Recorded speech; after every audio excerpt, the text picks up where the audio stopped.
देखो, हर किसी की जिंदगी में एक ना एक बार ऐसा जरूर हुआ होगा कि कई बार कुछ लोग होते हैं ना जिनसे आपकी बनती नहीं है, लेकिन स्टिल उनमें से ही कभी किसी के साथ बुरा हो जाए तो आपको भी बुरा लगने लगता है। और अगर आप मुझसे किसी ऐसे बंदे के बारे में पूछेंगे भी तो मेरे मन में वैसे तो कई नाम आते हैं, लेकिन एक नाम जो कई बार दिमाग के पीछे चाहते या ना चाहते हुए दस्तक दे जाता है वो है पाकिस्तान के बॉलर सईद अजमल। जिस रेट के साथ सईद अजमल अपने करियर में विकेट चटकाते हुए आ रहे थे, खासकर जिस एवरेज और इकोनॉमी के साथ वो विकेट चटकाते आ रहे थे, मुझे उस वक्त ही कहीं ना कहीं ऐसा लगा था कि ये वो बंदा है जो कभी भी अपने करियर के एंड तक लोगों को समझ में नहीं आएगा, जिसकी बॉल को पढ़ना हमेशा लोगों के लिए नामुमकिन रहेगा। क्योंकि 200 से ज्यादा मैचेस में खेलने के बाद भी अगर कोई मिस्ट्री बॉलर अपनी स्किल को छुपाने में कामयाब रहा है तो अब चाहे जो भी हो जाए उसका तोड़ मिल पाना मुश्किल है। और मैं बड़े ही तहे दिल के साथ इस चीज को आने वाले टाइम में देखना चाहता था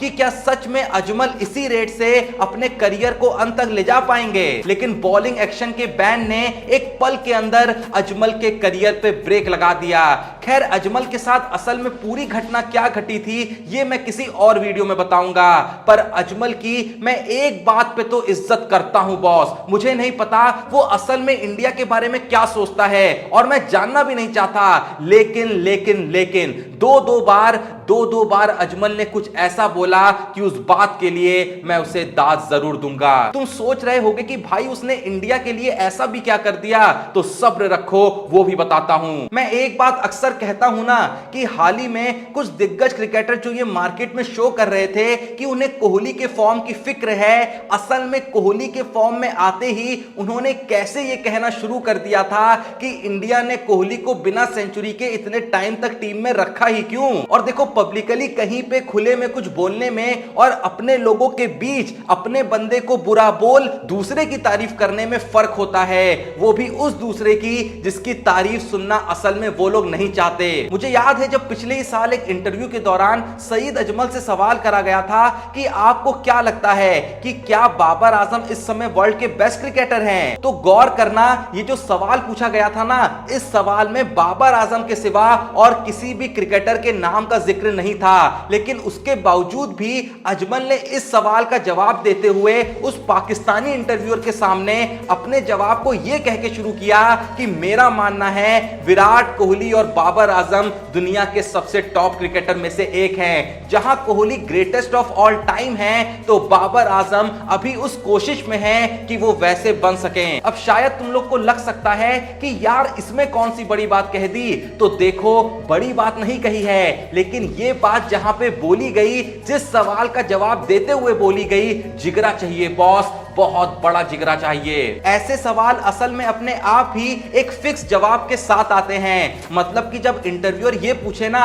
कि क्या आपको लगता है बाबर आजम आज वर्ल्ड के बेस्ट क्रिकेटर हैं, तो जवाब ऑलरेडी ये एक्सपेक्ट किया जाता है कि जी हां बिल्कुल हैं। वो भी जब एक पाकिस्तानी ही पाकिस्तानी से सवाल कर रहा हो और एक पाकिस्तानी ही पाकिस्तानी को जवाब दे रहा हो, उसके बावजूद भी उस सवाल की धुरी को तोड़ते हुए अपनी मर्जी से विराट कोहली का नाम लेके बोलना कि वैसे तो Kohli greatest of all time है और बाबर अभी उस राह पे है, असल में ये बोलना है बड़ी बात। पर जहां अजमल ने कुछ ऐसा पिछले साल किया था, तो वहीं अभी कुछ दिन पहले ही अजमल ने फिर कुछ ऐसा करके एक बार फिर से मेरा दिल जीत लिया। और तुम भी जब ये बात जानोगे ना तो खुद कहोगे कि भाई बंदे में बूता तो है। पर वो देखने से पहले यार मुझे बहुत लोग इंस्टा पे मैसेज करते हैं कि क्या आपके पास कोई राइटिंग वर्क होगा या आपके पास कोई एडिटिंग के लिए पोजीशन होगी। तो देखो, मेरे पास अगर पोजीशन नहीं भी होती है तो मेरे जानने में जो भी अदर चैनल्स हैं, मैं कहीं ना कहीं उनको वहां रेफर कर देता हूं। और देखो, ये लोग जो मुझे रीच आउट करते हैं ना, उनका अक्सर एक ही चीज कहना होता है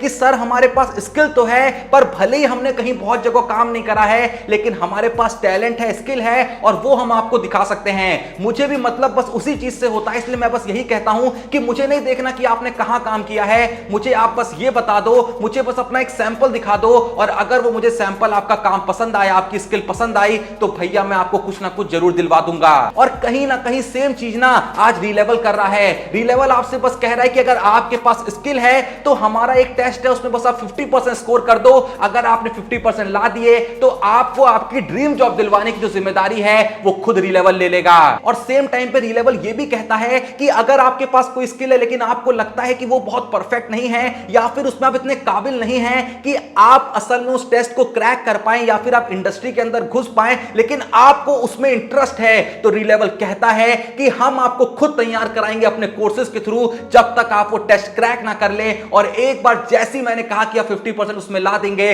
तो आपको जॉब दिलवाने की पूरी जिम्मेदारी जो होगी वो रीलेवल की होगी। आपको बस आराम से बैठना है। और देखो सबसे कमाल की बात है कि रीलेवल कोर्सेज आपको देता है 14 डेज सेटिस्फेक्शन गारंटी कि आपके कोर्स लेने के बाद अगर आपको लगता है कि आप कोर्स के लिए फिट नहीं है या फिर आप लर्निंग जो एक्सपीरियंस है उसको एंजॉय नहीं कर पा रहे हैं, तो 14 दिन के अंदर आप कोर्स से ऑप्ट आउट कर सकते हैं और आपको पूरा रिफंड मिल जाएगा और आपसे कोई भी सवाल नहीं पूछे जाएंगे। उसके अलावा आप तो रीलेवल कोर्सेज जो है वो फोन पर भी उपलब्ध हैं। मतलब आप अपनी सहूलियत के हिसाब से पूरे कोर्स की पढ़ाई कर सकते हैं, कहीं से भी लाइव क्लासेस अटेंड कर सकते हैं, रिकॉर्डेड लेक्चर देख सकते हैं और मोबाइल से ही उनकी ऑनलाइन लाइब्रेरी को एक्सेस करके सॉल्व क्वेश्चंस के थ्रू प्रैक्टिस भी कर सकते हैं। रीलेवल से आज देश की 800 से ज्यादा टॉप कंपनीज हायर कर रही हैं, जैसे जियो हो गई, एयरटेल हो गई, टाटा हो गई, क्रेड हो गई, स्विगी हो गई और भी बहुत सारी। बाकी भाई सिर्फ एक साल में ना रीलेवल ने 80 करोड़ वर्थ की जॉब्स लगवा दी हैं। और रीलेवल भाई सबके लिए है, चाहे आप फ्रेशर हो या फिर आप करियर स्विच करना चाहते हो या फिर आपने करियर ब्रेक लिया था और वापस से अपने करियर को रिस्टार्ट करना चाहते हो।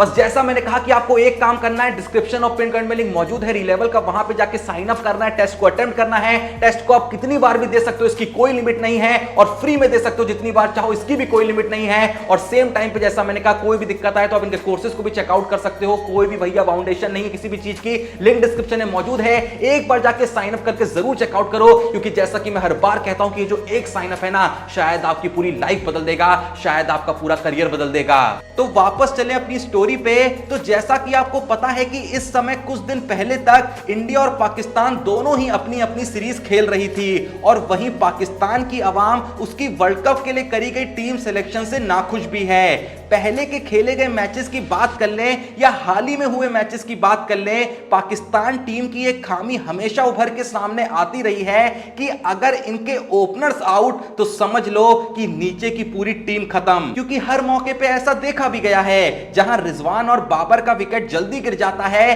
पाकिस्तान वो मैच कभी जीत ही नहीं पाया। अब थोड़ा सा मैं इस बात को यहीं पे रोकता हूं और आपको बताता हूं कि देखो, आपको ये तो पता ही होगा कि जब भी MS धोनी बैटिंग करते थे तो उनके खेलने का अप्रोच बड़ा ही सिंपल होता था कि मैच को एंड तक डीप लेके जाना है और एंड में जाके उसे फिनिश कर टीम को जिताना है, जिसमें मेजॉरिटी टाइम धोनी ऐसा करने में सफल भी रहे। तो हाल ही में पाकिस्तान और न्यूजीलैंड के बीच हुए एक मैच में जब उनके शुरुआती बैट्समैन असफल रहे थे तो नीचे आए इफ्तिकार अहमद 27 बॉल पे 27 रन की एक स्लो पारी खेल पूरे 20 ओवर में टीम के स्कोर को मात्र 130 के आंकड़े तक ही ले जा पाए थे, जिसे देखते हुए सईद अजमल फिर से एक बहुत ही बड़ा स्टेटमेंट पास करते हैं, जिससे सुन के फिर से तुम यही कहोगे कि भाई बंदे में सच में बूता तो है। अजमल कहते हैं कि इफ्तिकार को लगता है कि वो MS धोनी हैं, वो पूरे तरीके से कोशिश तो यही करते हैं कि वो MS धोनी की राह पर चलें, पर उनके जैसा बनने से वो कोसों दूर रह जाते हैं। वो बहुत टाइम से ऐसा ट्राई करते हैं कि वो पहले शुरू में थोड़ा सा खुद को वक्त दें, मैच को डीप लेके जाएं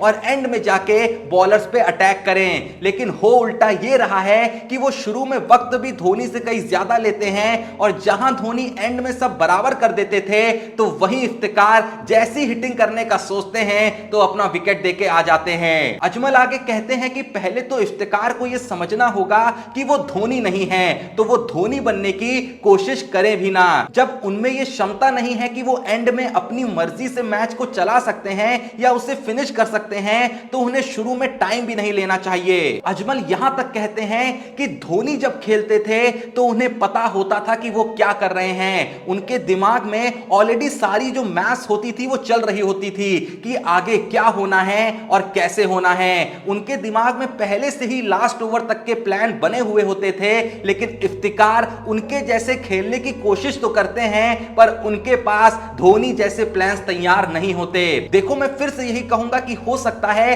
कि फिर से आपको ये बातें सुनने में कोई बहुत बड़ी ना लग रही हो, लेकिन जैसा मैंने शुरुआत में कहा था कि अपने ही बंदों के बीच अपने ही बंदे को गरिया के दूसरे बंदे को बड़ा दिखाना आसान नहीं होता है। माना कि वो जो बोल रहे हैं वो एक एक बात सच है और सच बोलने में काहे का डर, लेकिन भैया जब आप उन 4 लोगों के बीच मौजूद हो जो असल में ऐसा सच सुनना ही नहीं चाहते हैं जिससे उनकी इंसल्ट हो रही हो, वहीं पे 4 लोगों के बीच उस सच को बोलने के लिए भी बहुत हिम्मत चाहिए होती है भाई। मैं नहीं जानता कि आने वाले टाइम में अजमल के इंडियन टीम और उसके प्लेयर्स को लेके क्या रिएक्शंस होंगे या फिर उनके क्या स्टेटमेंट्स होंगे, लेकिन फिलहाल के लिए जो स्टेटमेंट्स इंडियन टीम के 2 लेजेंड्स के लिए उन्होंने पास करे हैं उसके लिए मैं उनकी हिम्मत की दाद देता हूं और उनकी इज्जत भी करता हूं। खैर जो भी ये वीडियो देख रहा है, आप अजमल के इन दोनों ही स्टेटमेंट से कितना एग्री करते हैं कमेंट में जरूर बताइएगा। वीडियो पसंद आई तो वीडियो को एक लाइक जरूर दीजिएगा।